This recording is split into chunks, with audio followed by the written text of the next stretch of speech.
I hope you enjoy it. We have an annual conference that takes place in the UK, usually in April of every year. Where we have about 2,300 people attending. But it's not just a physical conference, also we have 14 special interest groups ranging from people who are interested in teaching pronunciation to teachers who are interested in teaching young learners and so on. We have 14 of these interest groups. So if you're an English teacher with a particular interest in a particular area of teaching, please have a look at what we have to offer. There's our website, iatefl.org. We also have a Facebook group and we have a Twitter account. Becoming a full member does cost something, but all of these things, all the special interest groups, offer quite a lot for free. Networking events, also online training events. Some of them you have to pay for, some of them are free. So go ahead and have a look. If you've never heard of us, or if you've heard of us but don't really know who we are and what we do, have a look at the website to find out a little bit more. Okay, so moving on to the topic of this session, mobile phone, friendly phone. First of all, can I see a show of hands? Do you have your mobile phone with you here today, right now, in your pocket? Sure, of course. Okay, let's have a look at this.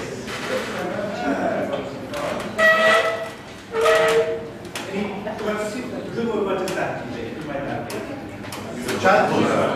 It is in fact my son, my older son. He's 5.5. And there's a reason why I put that photo up there. I just inserted that photo a few minutes ago. This morning, in the plenary session, when Mike and Geraldine were giving their plenary session, Timmy, my oldest son, sent me his first SMS message ever. So my wife and I were texting to each other, saying, I'm sitting here, they said, well, everything's fine. And all of a sudden, this message came through, largely correct. And I thought, who's that? That wasn't my wife. And I said, is that Timmy? And he said, yes, this is Timmy. So 5.5, he's just learning to read and write. And one of the first things he's doing with his knowledge of reading and writing is texting. Okay? So that's at the age of 5.5. It's here to stay. Our students, whatever age, from primary on up probably, have phones. He doesn't have his own phone, he was using my wife's. But those students who have phones do use them. We might as well go with it. Okay? We need to find out how we can use the phone to our collective advantage. And here's one thing that I think we need to be aware of. People often say, well, these youngsters, they know how to use technology much more than we do. We know a certain generation. And I would say that's kind of true. They are certainly more familiar with the physical object. Their phones are probably better at texting or typing messages than we are. Though that's quite a different skill from using the technology for learning purposes. Okay?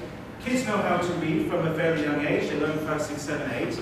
But if you say, okay, well, they can read, so therefore they know how to learn. Of course that's not true. Give a 7 or 8-year-old a chance to pick up some reading material.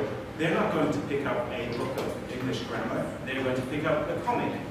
So in the same way that we have to teach youngsters how to learn in whatever genre they're using, we have to teach them how to learn using the technology. So just because they can use technology doesn't mean they can use it meaningfully for learning purposes. So that's what we're going to be looking at today. So, get your mobile phones out, please. We'll go just straight in. Get your mobile phones out. Here's the question for you. Here's the question. Do you tell your students to turn their phones off in class? Yes or no? And here's how you're going to vote. Get your phone out. There's multiple ways in which you can vote. If you want to do it by text message, by SMS message, you start an SMS message to that number. That is a UK-based number, so it might cost something, just to be aware. So you start an SMS message to that number. If your answer is yes, I tell my students to turn their phone off, put that number inside the message body of your text message. That's for yes, that's for no. If you're a Twitter user, send a tweet to @poll, followed by the same code, 4535 for yes, or that for no. Or if you have a smartphone or a laptop or an iPad or whatever, whoa, excellent, okay. Then there's the website address you can go to, poll.tv.com/Eric Baber, and same codes again. Okay, I'll give you a couple of minutes. Okay, so we have 4 results that have come in. 50% of those said yes, no.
Okay, now sort of meta question here.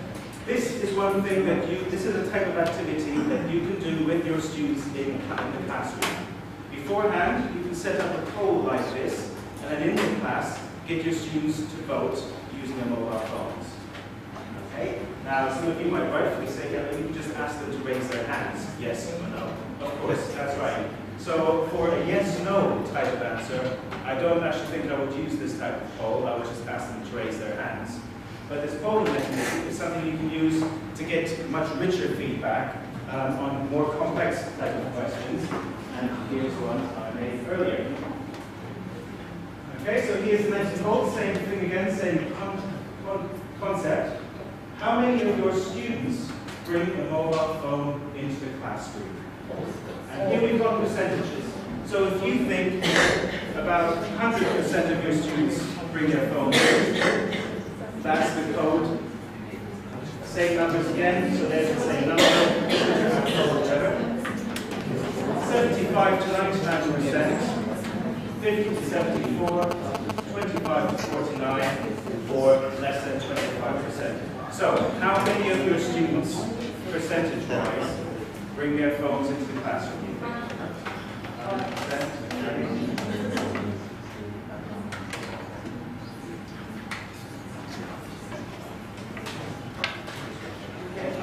You'll notice that the speed of your responses is much quicker now. The first time around, you had to get the hang of how this polling thing works. Once you've done it once, doing the online voting, so to say, second, third time goes much, much quicker. Sorry.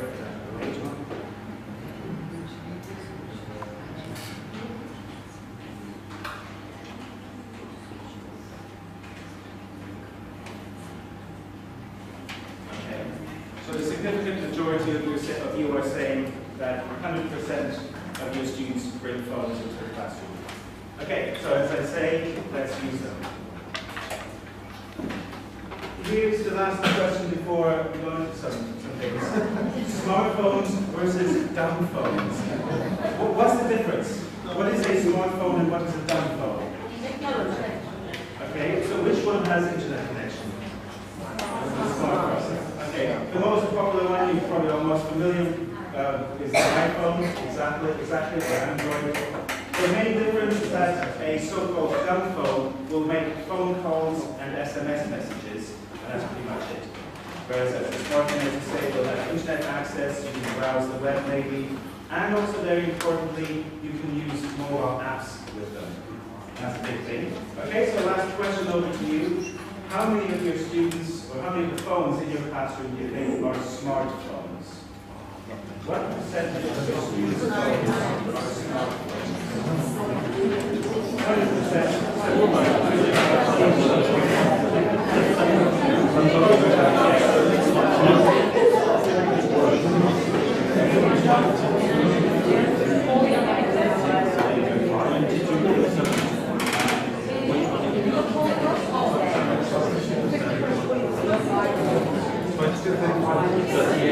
Eric, can you read us the third one, the 50% and 70%? 2235. So 100% smartphones, 2205, 75 95 to 99, 2207. Next one is 35.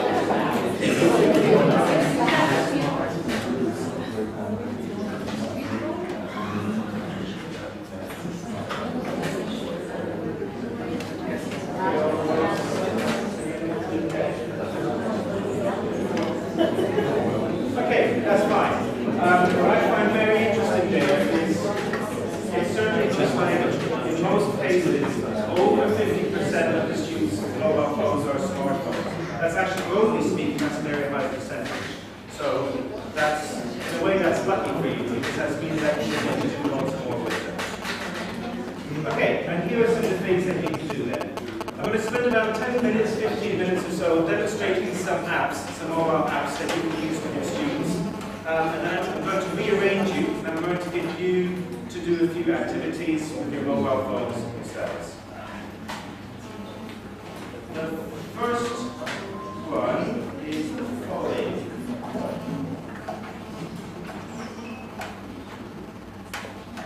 Okay, this is an app called Words with Friends.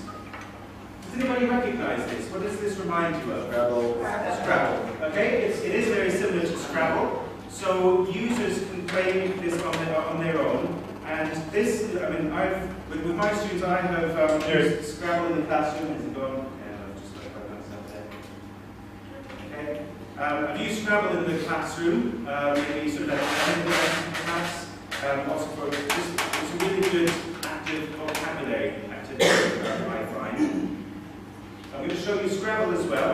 Scrabble has a very unique thing, but this one, Word for Friends, is completely free, and this has got a very interesting twist.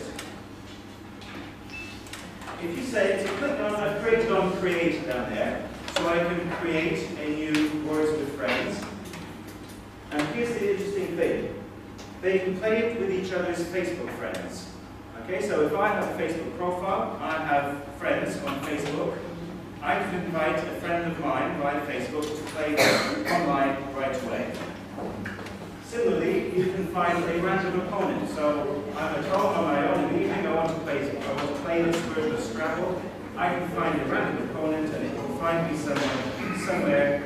And here we go. Okay, so I am now playing against this person here, GFME. There are those in my letters.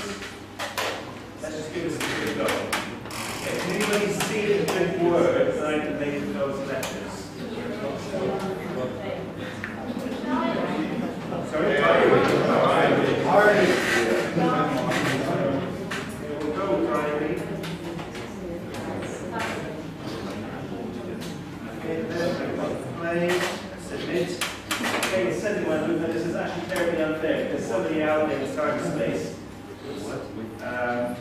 is now waiting, is now going to take a turn and then we're going to leave them, I'm afraid, so that's not being terribly kind to them. But the system has matched me up with this person who's now, and it's now his or her turn. So I mean, while we're waiting for them to take their turn, I'll just talk you through some of the other features. At the same time, and this is really good, is there's a chat functionality. I won't have that now. But when you are in a game of Scrabble with someone, you can click on that chat and the learner can chat live with the other person. This is the functionality I would most recommend using. So they play with an opponent. If your students play with each other in the evenings at home, they might slip back into Turkish, into the native language. But if they're doing this find a random opponent, that person could be literally anywhere in the world. The language of communication with that person almost certainly going to be English. Okay. Okay, I think we won't wait for the other person to take their turn. They might be doing the same thing as we are right now. Or they're sitting there with English, looking up the best words in there. Okay, so that's Word with Friends. Another really good one, as I say, is in fact Scrabble. And Scrabble has got a very neat function. Now, I acknowledge that this is very much high-end. This is unlikely, maybe right now, you're unlikely to be able to do this. But here's a video of how Scrabble can be used using an iPad and an iPhone.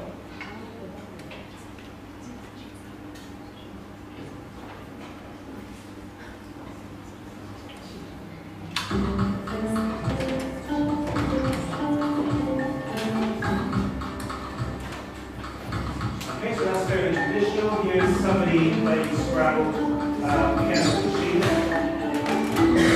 There's my iPad facing them through.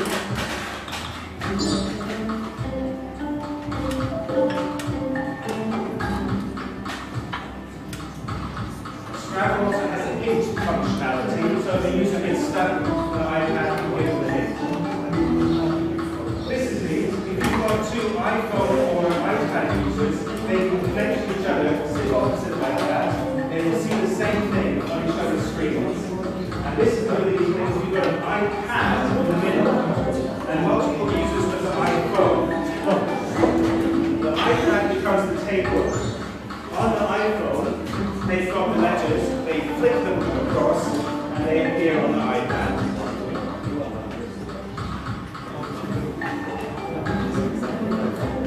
When this person has finished his go, it turns, okay, when the person A has finished their go, the iPad screen turns around so that person B can see it better.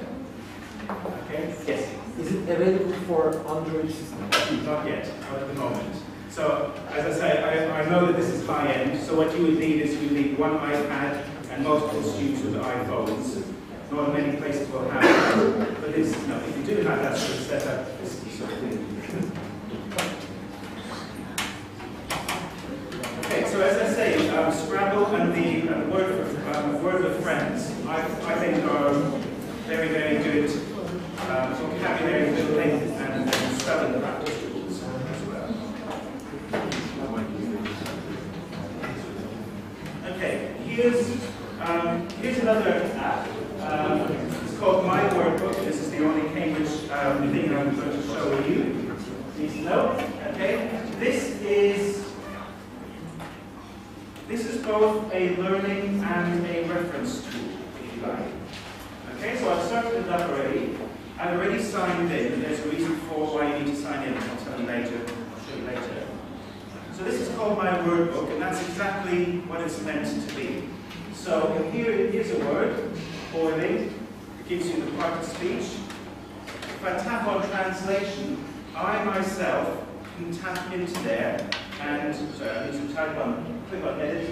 I can type in my own translation.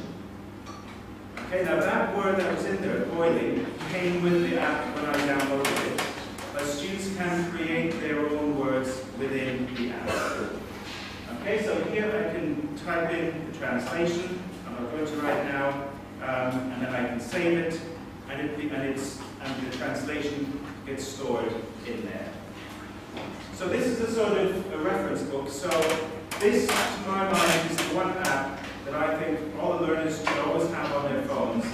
So that in the lesson, when they encounter new vocabulary, rather than scribbling it into a notebook, which they probably won't always carry around with them. Okay, now there's an interesting one. Here's a list of all of the words in my word book. You'll notice that the cloud next to it has a little pencil. That means that this is my word. This is a word that I've inputted. And when I created that word, I put in that photo of a cloud that I had taken with my iPhone.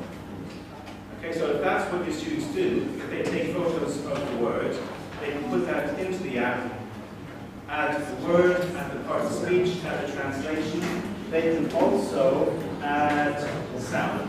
So they can record themselves, and that stays with the word. Yeah, it's My Word.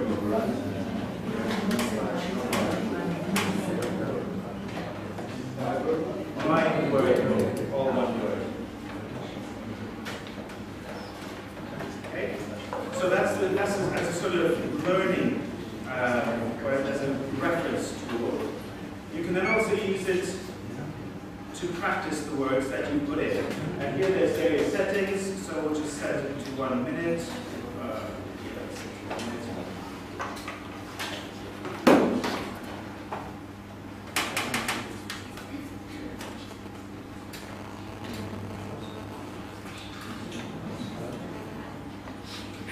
Okay, so this is the sort of testing functionality.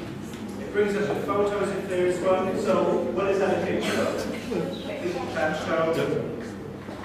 Okay, submit. what's that one? There's an arrow pointing in, star, application form, in star, and so on. Okay, I won't take it all the way through to the end, but basically it's a mechanism for students to gather the vocabulary that they encounter and then practice those words anytime, anywhere, because it's on them all along.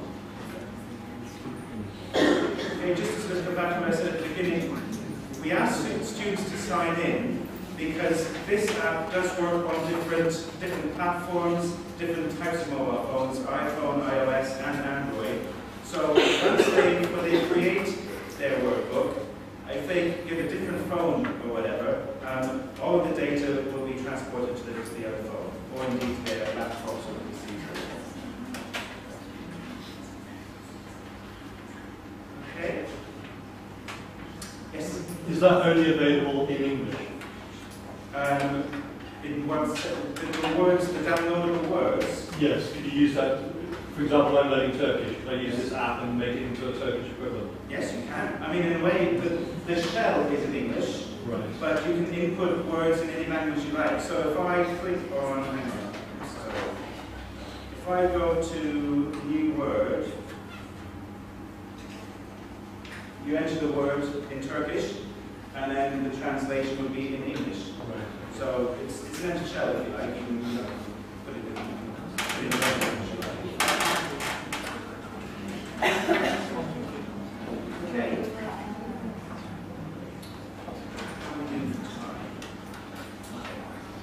I'll show you one more app, I think, and then I'm going to rearrange it and get you to do some more. In fact, no, I'm going to rearrange it right now. Okay, could you all stand up, please? With my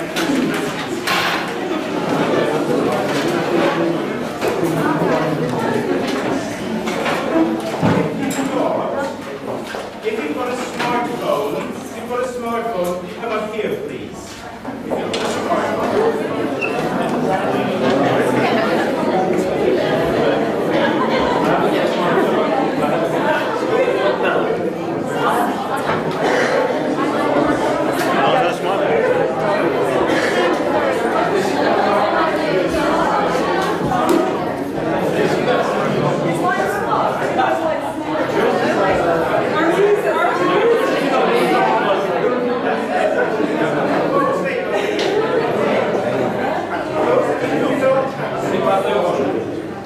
Pair yourself up with somebody who does. Okay? Smartphone user, non-smartphone user, pair yourself up and take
that you can set your students that they can do everything in class using Facebook. And it's all around narratives.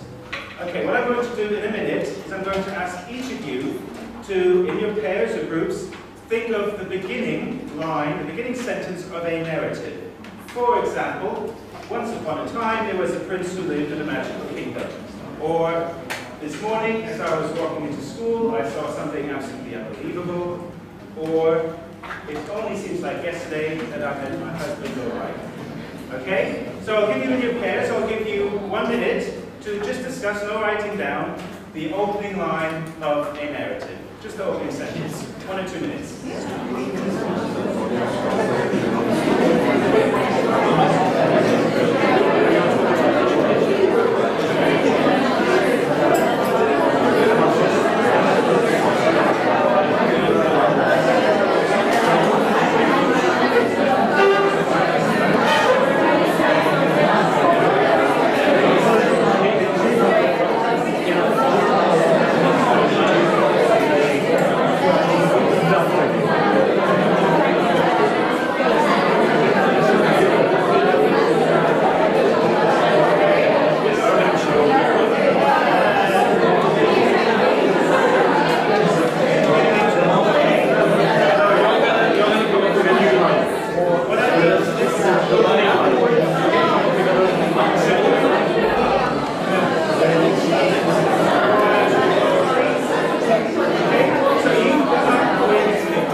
lines, please.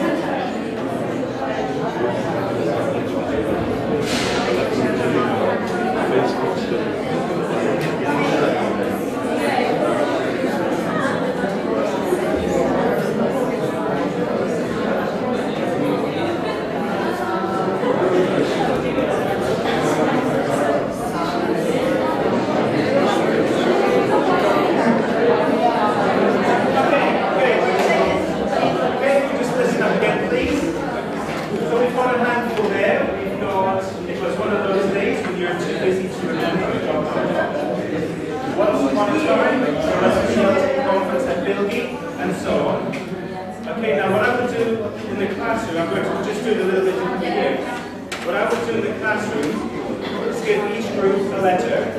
So you have the letter group A, group B, group C, group D. And then I move it all along. So I would ask group G to complete, to add another sentence to what group A started. Group C, another sentence to what group B started, and so on. Right now we'll just do it a bit randomly. Go back into your smartphones and just add a sentence to one of these posts. So try to extend the sentence by one line. Just by one line.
I've used this at various different levels.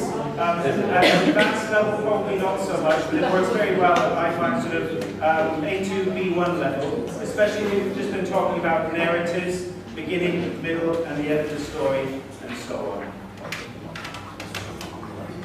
Okay? Here's something else that you can do with Facebook. And this I find really appeals to the creative types. This I have used at advanced level, where they really are a bit more, where they can be a bit more creative just because they have a larger range of vocabulary and so on. A haiku. What is a haiku? A kind of poem, yes. It's a very strictly regulated poem. So 17 syllables. 17. Okay. So it's 3 lines. A haiku is a poem. And I say poem kind of because it doesn't need to rhyme, but it must have 3 lines. And the first line traditionally has 5 syllables. The second line has 7, and the third line has 5 syllables again. Okay, and here's an example. It is your turn now to write a Facebook haiku. Good luck, please begin. And if you counted, it isn't not the haiku. Where is that? Okay, so 3 lines, 5 syllables, 7 syllables, 5 syllables. Okay, that's right. So again, in your pairs, in your groups, so maybe 2 or 3 minutes, please write a haiku on 5 seconds.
memorized and said, when it's a haiku, I showed you one and off you went.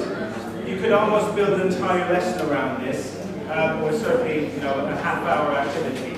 Introducing haikus, playing around with the language, playing around with syllables, focus as well, perhaps on word patterns, word stress. Okay? If you haven't used haikus very much, just do a Google search. There's some excellent sites with some really good haiku examples. One of the things that's good about haikus is that if all you do is pay attention to the syllables, they're fairly easy to write. Okay, they're always going to be challenging, but if you want to do them really well, that can be, it's a very taxing exercise. Both passively analysing haikus first and then getting students to practice themselves. Okay, a nice little follow-on activity which we won't do right now is once all of the students or all of the pairs have posted their haikus, you ask everybody else to go in and like the one that they like best. And that way the students get some kind of feedback on the haikus that they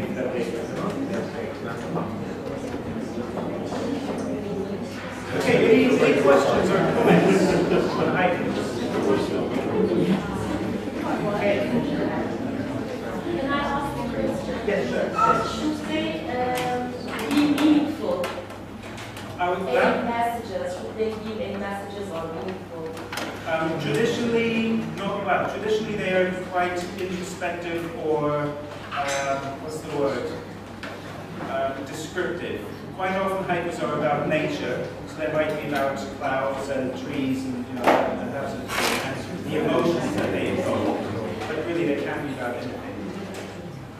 Okay. I suppose you could theme them. So if you just finished talking about a novel in your class, you could get them to write a haiku about a character in the novel or about some of the main themes. One of the nice things about doing these activities on Facebook is that the Facebook page grows throughout the semester, grows throughout the year, and the students can also see their development over the course of the year. If you've got a one-year prep course, for example, this is a fantastic record of the students' development from week 1 to the end of the year. And that's, if you've got that kind of intensive environment, it's very rewarding to the students to occasionally go back and see their improvement over weeks. Okay, one more. Here's another Facebook one. I'm not going to ask you to do this in its entirety. Especially with younger students, you can ask them to talk to their celebrity.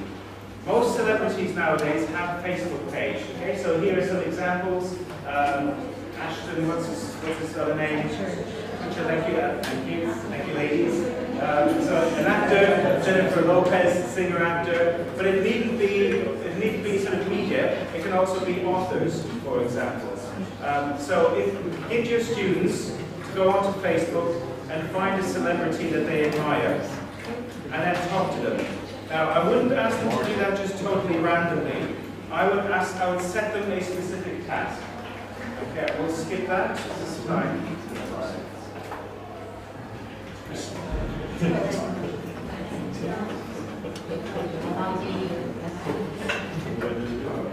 Okay, so I would ask the students to go to the Facebook page of the celebrity that they've chosen and to write something quite specific.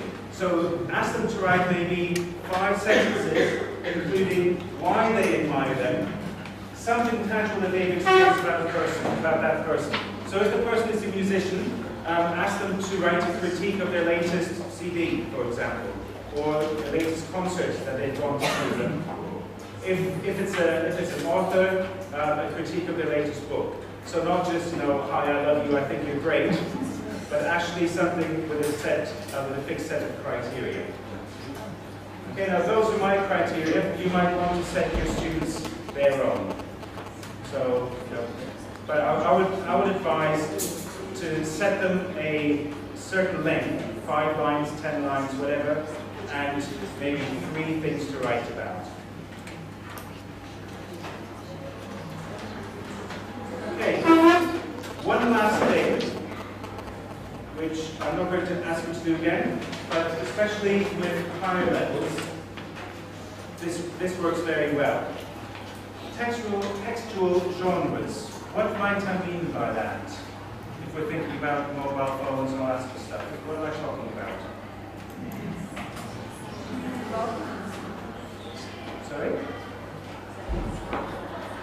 Yeah, okay. Yeah, but I'm thinking especially about the genre. Have a look at this. Try reading that.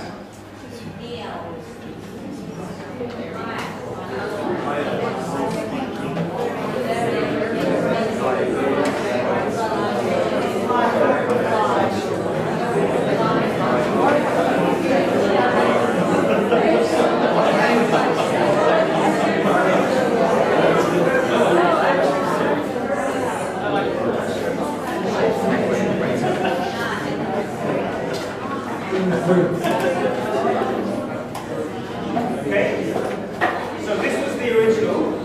This was the original. It's an excerpt of Shakespeare. In particular, his sonnets work very well. This is from one of his plays. Hear my soul speak of the very instance that I saw you, did my heart fly at your service. Okay, now what I used is, because I'm old, I went to this website here. You go into that website, lingo2word.com. It's a translation mechanism, if you like, between these two genres. So you can either paste in plain English, proper English, if you like, and it gives you the text to speak, or the other way around. Okay? Or you can enter the text speak, and it gives you the real proper English. Okay?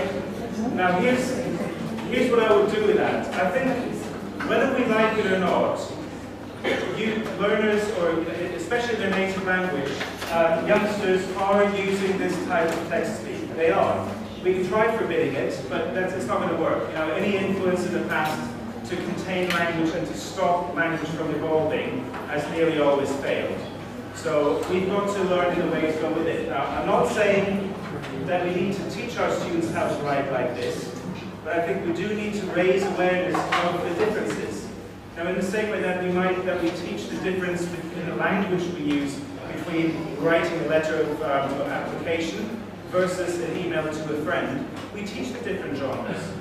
Okay, so we have to acknowledge that there are differences. So the way I would do it is, I would do what I just did now. Start off with something with a piece of real English, present the students with the text equivalent, ask them to decipher it, and then point out the differences. And say, okay, under what circumstances is one appropriate, under what circumstances is something else appropriate. Okay, so by way of awareness raising activity. What do you think? Is this a total waste of time? Is it silly? Should we tell students not to write like that?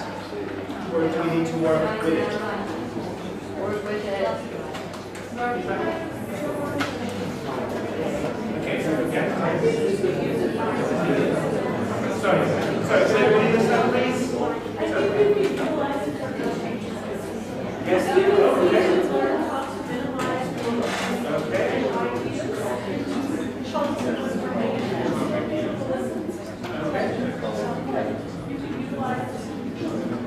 Okay. And on that front, so the point was, encourage students to do this for note-taking, but in a way, you can argue this is a form of stenography. Yeah, shorthand. Right, yes.